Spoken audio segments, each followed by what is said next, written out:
El gobierno nacional puso sus expectativas como para un punto de inflexión en la negociación de la deuda, sobre todo con los acreedores privados con jurisdicción en los tribunales norteamericanos. Queda pendiente todavía el acuerdo con el Fondo Monetario. Sin embargo, la trascendencia que le dio el gobierno no parece verse reflejada en la agenda pública. ¿Realmente ha sido una negociación conveniente? ¿Era indispensable llevarla a cabo ahora? ¿Hubiera convenido tal vez esperar al default y luego negociar en el marco de un montón de economías que iban a tener que seguramente llevar a cabo esas negociaciones? Bueno, para tratar de responder estas preguntas lo tenemos aquí a Juan Valerdi, economista, a cual, bueno, le transferimos estos interrogantes. Bueno, la verdad que coincido con vos en los interrogantes y en responderlos afirmativamente. Para mí había que esperar, el tiempo jugaba en nuestro favor, los acreedores no tienen no solamente certeza de cómo van a salir los tribunales a futuro, porque los buitres en el pasado nosotros nos han ganado, pero en un contexto absolutamente diferente. Está en cuestión en todo el mundo qué va a pasar con la puja entre los financieros y los que quieren hacer producción. Que no quiere decir que los que hacen producción no tengan intereses financieros, pero unos son unos desquiciados, que son los financieros, como el alacrán que pica a la rana en medio del río, y los otros tienen algún tipo de conciencia de no matemos a la rana, porque si no nos ahogamos todos. Y cuando hablo de la rana, hablo de la gente. Los financieros no tienen la más mínima conexión con una viabilidad para que la gente esté adentro del sistema. Entonces el tiempo jugaba a nuestro favor por eso, y también por lo que dijiste vos. Hay un montón de países, e incluso de multinacionales, que van a tener graves problemas para pagar sus deudas. Justamente por eso yo creo que nos apuraron a la Argentina, que es un deudor bastante considerable, no es despreciable, a cerrar un acuerdo muy generoso para con los acreedores, tan generoso que el 99% de los acreedores les gustó.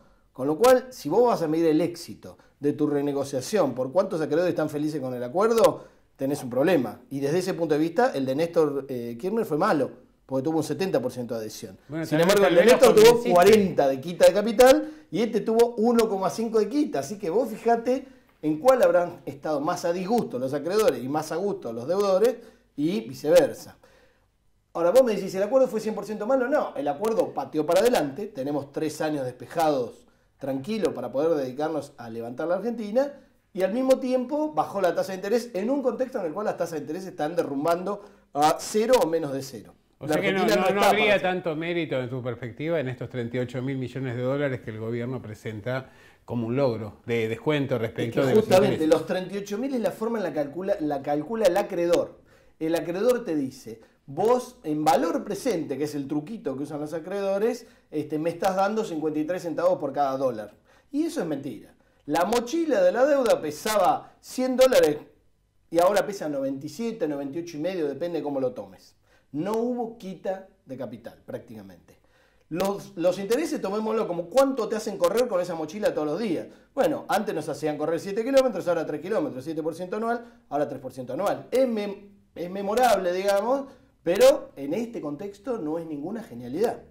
Ahora, si no resolviste el problema de la deuda y lo pateaste para adelante, más vale que ahora armemos un país que se desarrolle lo suficiente para dentro de 4 o 5 años empezar a pagar fuerte. Porque después vienen los vencimientos fuertes y va a haber otra renegociación. Y yo espero que el que esté renegociando ahí tenga como prioridad a la gente y no a los acreedores. Porque si es así, dentro de 4 o 5 años van a entregar todo. Bueno, a ver, pero también podríamos decir, se bajaron 38.000 millones de dólares, de acá a 3 años habrá otro gobierno, o no, o será el mismo gobierno, y a lo mejor, en vista del contexto internacional y que a lo mejor no puede despegar la economía o no se puede reconfigurar, habrá que ir a una nueva renegociación en un mundo que a lo mejor no está en condiciones óptimas y te permite generar condiciones mejores a mediano plazo y te sacaste el muerto de encima en lo inmediato.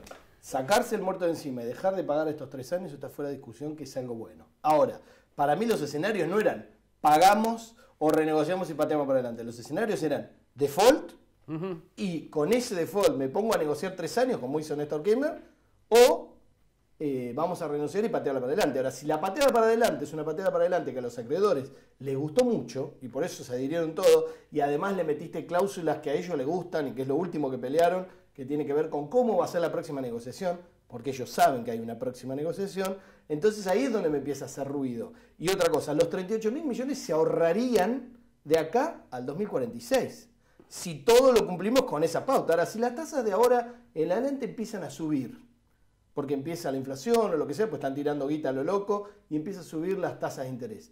La renegociación dentro de 4 o 5 años, capaz que no es con la misma tasa del 3, 3,5, capaz que es con el 8. No lo sé, nadie lo sabe. No, pero es imposible. Digo, los 38.000 de ahorro es si yo de acá al 2046 hago todo como está escrito hoy. Eso todos sabemos que no es así, que no va a ocurrir. Bueno, eso implicaría que la economía argentina tuviera un rebote, que hubiera una reconfiguración productiva, que pasáramos de una economía de la especulación a una economía de la producción.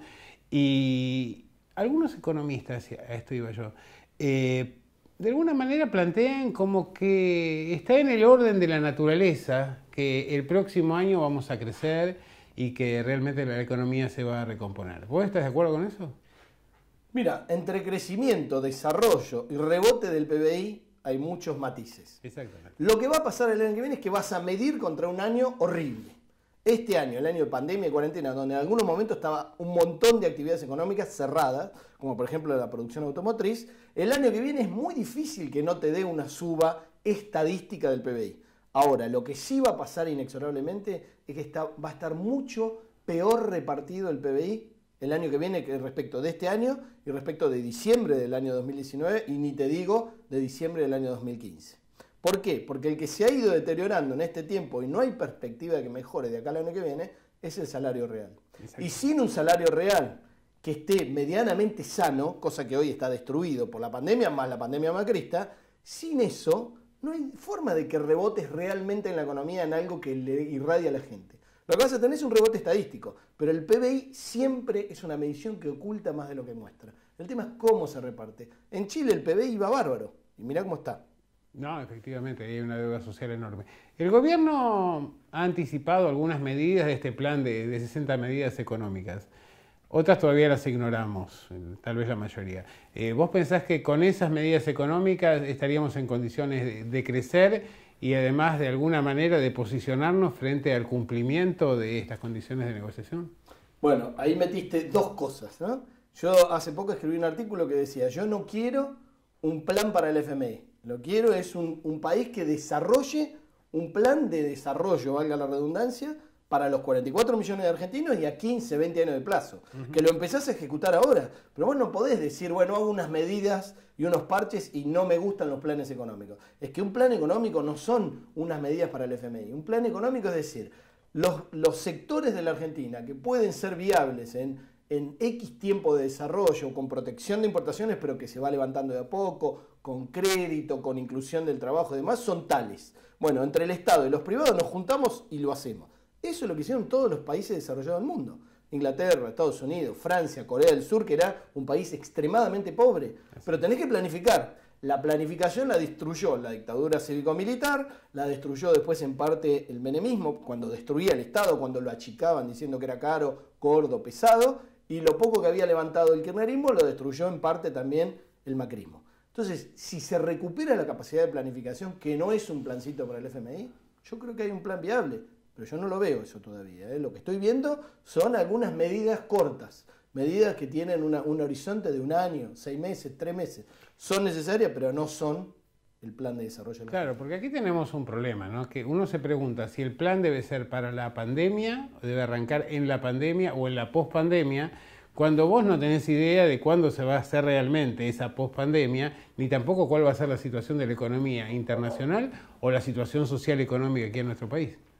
Tal cual, y además de eso que decís vos, de la situación internacional que está obviamente en definición, y hay una ventana abierta que te da la oportunidad de tomar un montón de medidas heterodoxas que hace un año eran absolutamente impensables, hoy tenés la oportunidad, como está muy enrarecido el ambiente, hay una guerra entre Estados Unidos y China, comercial y geopolítica y demás, tenés la oportunidad de tomar medidas que antes no podrías haber tomado. Ahora, para hacer una tortilla hay que romper los huevos, y si vos le estás pidiendo permiso y perdón a la gallina por romperle los huevos, estás en problema. Entonces tenés que poner los huevos sobre la mesa también y avanzar con medidas que no le van a gustar a todos. Va a haber gente que no le guste, gente poderosa. Ahora, si vos te manejás con criterio de permiso y perdón, estás en problema. Y uno de los que puede tener una cuestión muy importante en este tema es el FMI. Porque el FMI no viene para saquear e irse como hacen los acreedores externos o los cómplices internos que hubo en los últimos años.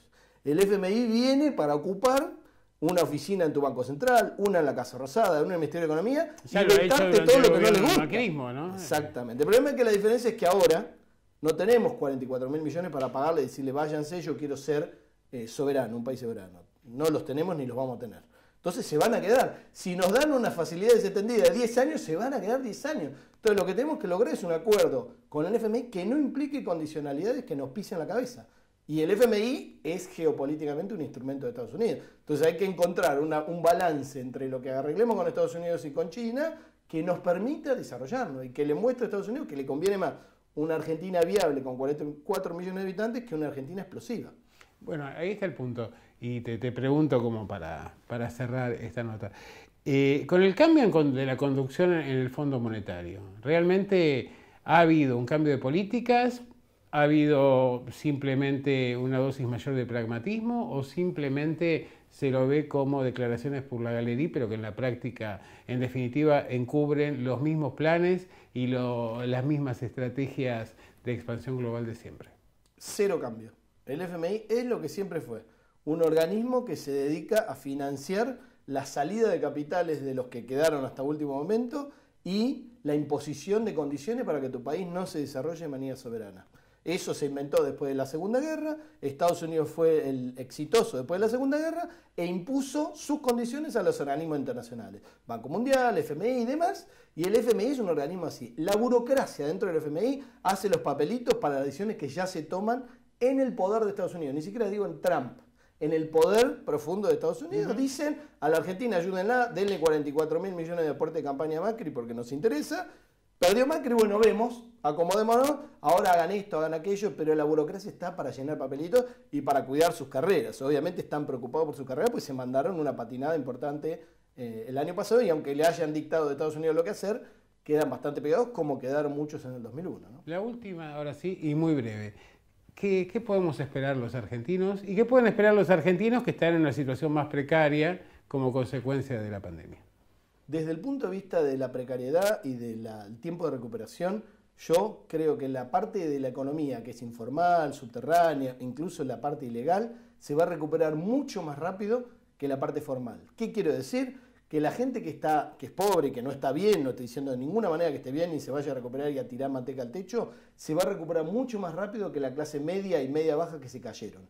Porque los empleos formales que se destruyeron, los pequeños comercios que se destruyeron y las pymes que se destruyeron no se van a recuperar rápidamente y mucho menos las condiciones de trabajo o de salario y demás. Así que yo creo que lo que tiene que tener en cuenta, más allá de que este gobierno gobierna muchas veces para esa clase media, lo que tiene que tener en cuenta la sociedad es que hay que darle herramientas, sí a los pobres porque la pasan mal, pero también a un montón de gente que va a estar descolocada por un tiempo importante, que no está acostumbrada. Porque esto no es el 2001. Esto tiene consecuencias mucho más graves justamente por el contexto internacional que hay y por cómo venimos en los últimos años en Argentina, ¿no?